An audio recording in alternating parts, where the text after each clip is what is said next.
All right, so I'm gonna briefly explain two different concepts.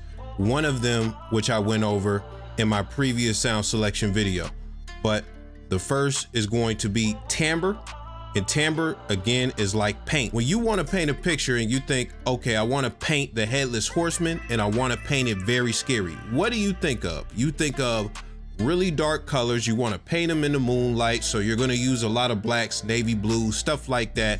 You might use a bright white and maybe a yellow so that moonlight can come through and shine. When you talk about painting, as far as timbre and stuff like that, okay, you wanna make something dark, you wanna have really dark sounds. So maybe deep pianos, things that resonate really good in a low end, things that sound very warm. You definitely want some type of bass because the bass is gonna give you that warmth and stuff like that. There are gonna be certain sounds that come to your mind without me even saying it. If I say, make a spooky, evil ass beat. If you approach your beats from that standpoint, it's gonna give you a good scope on what sounds to choose and what sounds don't fit. When you think, this is the picture that I'm trying to make something sad, a big, funny, sawtooth synth is not gonna sound good on that. Let's go to the other side, which is the second tip I'm gonna tell you, which is framework. When it comes to sound selection, if it's like painting, when it comes to timbre, and timbre is paint, frameworks would be like color palettes. If you know what color palettes are, they are a set of colors that go together that will make a painting aesthetically pleasing and things like that. The good thing about this is you don't have to do a lot of guessing because there's a lot of music and a lot of different points of reference out there. And even if you've been making music for a long time, you can look at your own music and stuff like that. When you hear certain moves really good, what sounds, what plugins did you use, what effects, etc., etc. When you hear other people make sad music, what are some of the most common sounds that you hear? So with those two concepts in mind, timbre, which if you don't know what timbre is basically the character of a sound. You can play a flute and you can play a piano in the same octave, the same note. They are all going to sound different sonically. That's timbre, the character that distincts that sound from a different sound. So with that being said, with that in mind, we're gonna take a look at some melodies and I'm gonna show you how this plays in to specific types of melodies. I'm gonna show you a composition that I have and then we're gonna go over what would sound good where.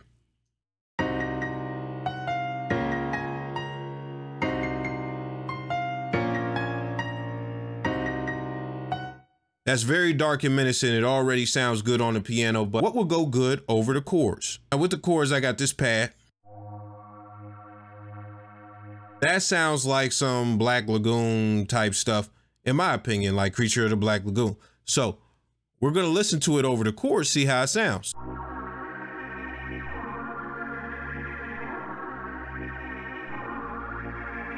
Now, I don't have to label that verbally.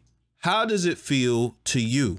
I know how it feels to me and it fits what I'm aiming for. So that's a good fit and that's a good starting point. How can we add on to that? Low frequency sounds can really help bring out that darkness in a track. Let's listen to this right here. This is a bass.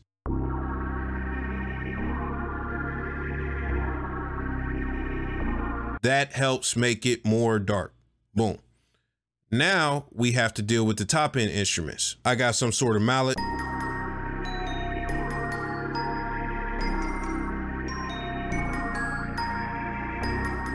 Now that sounds good. I said, it's kind of dull, but it fits. How can I layer that to where it stands out more? Well, I found a bell that sounds like something off Mortal Kombat or Chrono Trigger.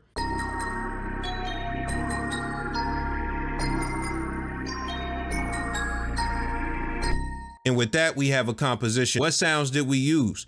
We have a warm pad with a lot of animation. We also have a synth bass that covers a lot of the low end frequency and also bleeds into the mids a little bit. And for the top, we have, you know, carol type bells and stuff like that. Maybe a glockenspiel, whatever it is. It's not too bright as far as the bell that's under it. Just think about it like strings or pads, a bass, and bells.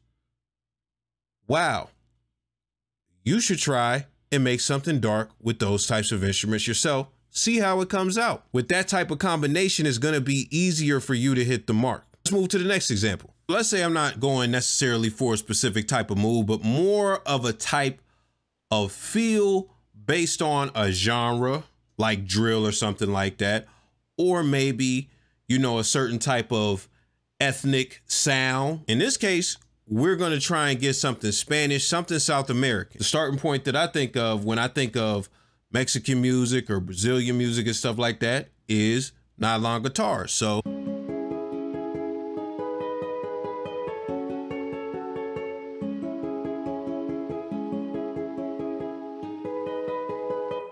that's where we start. We start off with a nylon guitar riff.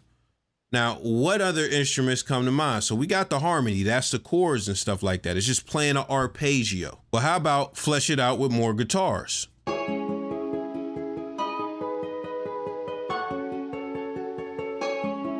It definitely fits. Now, being that we're going with guitars, I threw a bass guitar under it.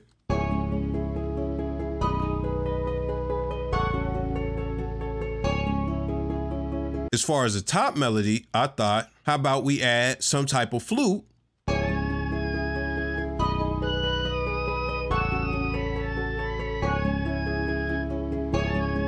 How can we bring more of that ethnic flavor out? Now, I thought, wait a minute, I hear a lot of brass in those types of songs. So here we go with some trumpets.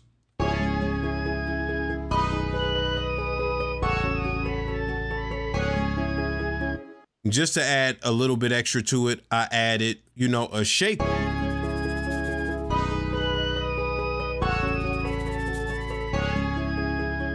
Now, keep it 500,000. That is not my best, but I feel like we got something that sounds pretty South American. It does have that South American feel, in my opinion, because it has a lot of the instruments that get used in South American traditional music. Now, for the last example, let's say I want to make something that sounds like it should be in the movie Gladiator. I want to make something that sounds epic. Okay, the first thing I think of, they do scores with orchestras and stuff like that. This is a sample off my Yasuke sample pack called Braverheart.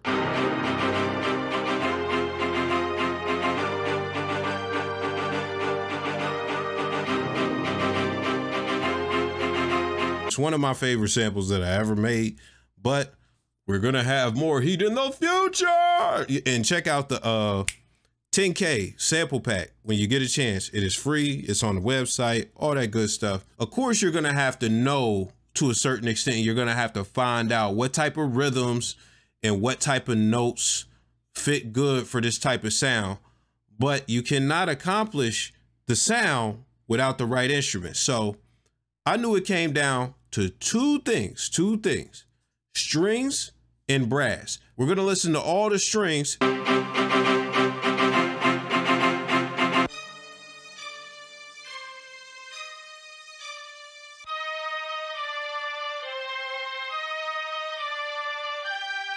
Now, if you notice, all three of those have different timbres. They kind of like, listen.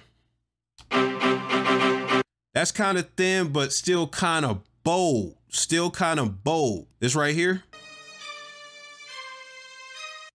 kind of thin. That's in between warm and bright. Now, let's listen to the brass section.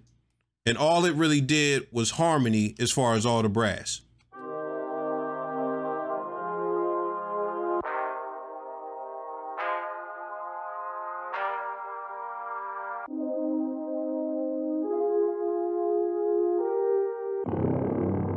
So those filled out more of the low end and things like that, and it gave the sample the warmth. So if you look at the contrast in the two types of timbres between all of those types of instruments, number one, going back to painting, covering all the high ground and all the upper mids and stuff like that, and just painting the picture of the action and all of that stuff with the strings, just getting that action out there as far as the dun, dun, dun, dun, dun, dun, dun, like all that, creating the rhythm. When it comes to the brass, it gives the harmony that foundation in the low end and the lower mids.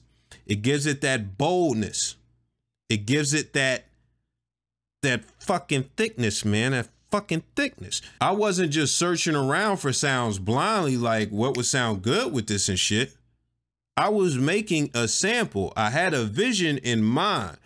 This is something that's been done by people since the fucking 1400s or something like that. I'm not about to try and like remix and make up some fucking brand new out of the box shit, man. Let me fart into the mic and like turn it into an instrument. No. I use what works, what's been working the whole time. And I made my own composition with it because that's how music works. So with that being said, we got that point. So boom, right now, I'm going to try and do this live. You know, if it comes out, then that means it probably came out decent, but I'm going to illustrate a point. So boom, I'm going to spin this mood wheel. I may make a whole video out of this another day. Joyful. I'm going to try and make something joyful. So with this, I'm going to start off with a bright piano. And look, what I'm playing right now, it sounds like it could be joyful. That sounds like a joyful chord over a bright instrument. We're going to speed up the tempo.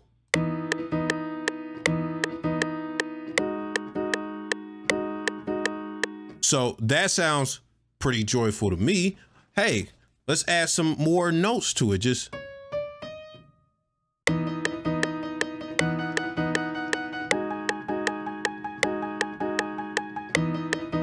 hey, that gave it the rhythm to make it more upbeat, because guess what? When you don't think of upbeat music when you think of sad stuff. No, you think upbeat music when you think of happy songs. And this is joyful that we're trying to create. Hey, what's another joyful instrument? Let's think of some joyful music. Well, when you think of like Bruno Mars, what do you think of? Like electric guitars and stuff. When you think about gospel, what do you think of? You think of organs and electric pianos and stuff like that. Wow. There's a lot of instruments to pick from when I think about the feel I'm trying to go for. Hey, I went to the B3 organ plugin. We're going to find a bright organ to layer those chords with.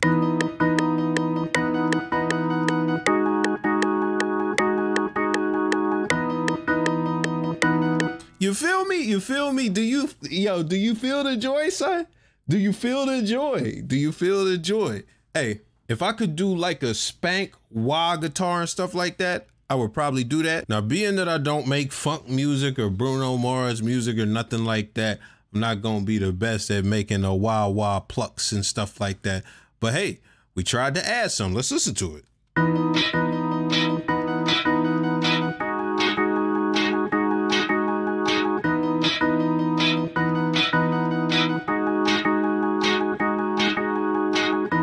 I could probably keep going, but you get the point. I feel like I hit the mark. That should give you some scope on how to pick the right sounds for the vibe that you're trying to go for, or for the genre or sound that you are specifically aiming at. So my advice to you, when you watch my tutorials, I always show all the sounds. Don't just look at the VST that it is, look at the type of sound that I'm picking. I usually lay that out as some of my tutorials as far as like, you know, the ones where I pick everything first, but in some where I don't and I pick as I go. Just peep what sounds I'm using. When you watch other producers, because I know I'm not the only producer you watch, it's not possible. But if I am, you know, shout out to you, you's a real one. When you watch other producers cook up and stuff like that, peep what sounds they use. If you're gonna be making a specific style of beat, and that's all you're gonna be making, because there was a point where I had marginalize myself to making just NBA Youngboy type beats. You want to know every type of sound that gets used and what's the most common sounds and stuff like that. So you're gonna have to do your homework. Even in the R&B video, I gave y'all a lot of sauce on the sound selection. So with that being said, I'm gonna just wrap it up there. Everything gonna be Gucci. If you have any questions, leave them in the comments. If you have any thoughts, leave them in the comments as well. Also, be sure to subscribe. I'll see y'all another day, somehow, some way. I'm out.